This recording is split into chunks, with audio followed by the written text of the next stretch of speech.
welcome back. We are here with our next tip of the week from the awesome Roberto. So as you know, we've got the virtual speaking event coming up on the 17th of September. If you haven't yet registered, the link is below.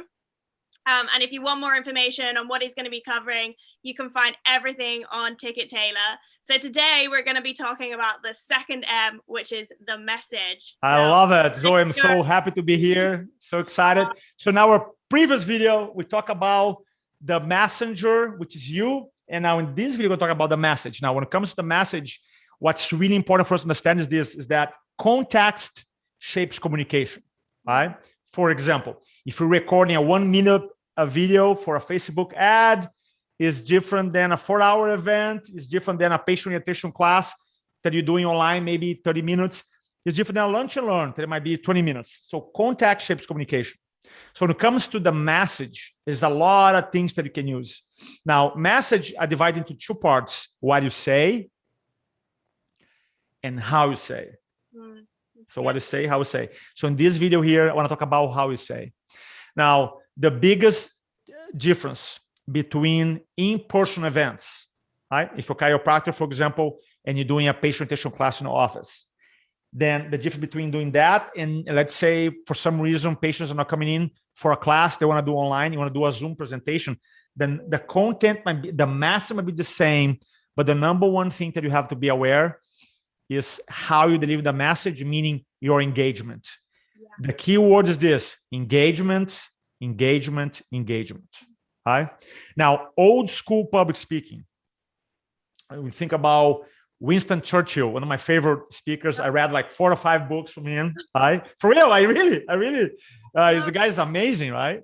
And it's more like an orator, right? One person speaking to masses. Now, back then worked. Now the psychology of the audience has changed. Why? Because of this. Now, everybody's used text, Facebook, I don't know, the Instagram, whatever. So you're used to always participate. So now you're going to go online. So people have the psychology participation. You have to use the tools, for example, that Zoom offers. If you're doing a Zoom class, for example, when you're doing a patient orientation, let me give some very specific tips that you can do. If you're doing a patient orientation class online or a virtual lunch and learn, before your talk, ask people, hey guys, here's Dr. Monaco. By the way, I'm not a doctor. This is a role play, right? Hey, this is Dr. Monaco here. Put in a chat here. What is your favorite restaurant in Bournemouth? I want to see.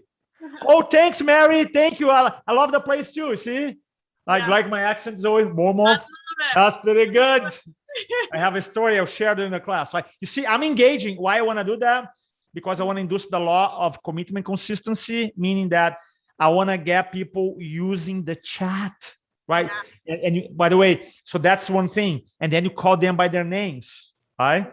And then like every Zoom has the reaction buttons, right? Some thumbs up, you have the heart, right? So I actually say, guys, before we start, I want to make sure you know what the reaction button is. Can you give me a thumbs up if you know why I'm doing this?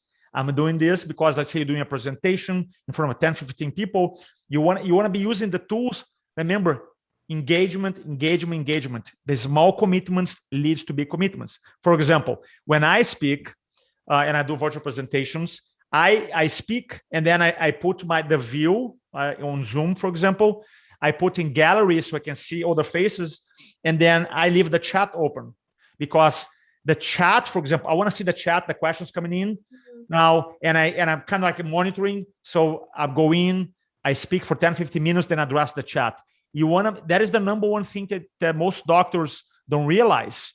And some people, they try to get a traditional talk and just move online and just talk at the audience with the slides. It's not going to work. Yeah. It's not going to work. So we have to think about engagement. So start early, 5 minutes. Ask some fun questions at the beginning. For example, you can say, hey, if you want to have twice as much energy, what would you do?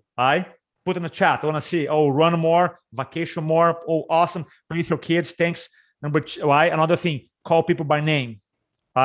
Number 3, encourage people to have their cameras on and say, hey guys, I'm doing a 30-minute talk here about health and wellness. If you have your camera on, in the end, I want to raffle off a Starbucks card, whatever, because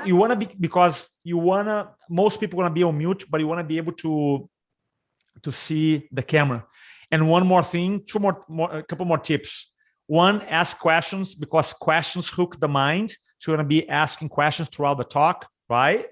And then you also want to storytell, because storytelling, which I want to cover in depth during our class, helps you really bring people's attention, because people have this curiosity. They want to know what's going to happen next.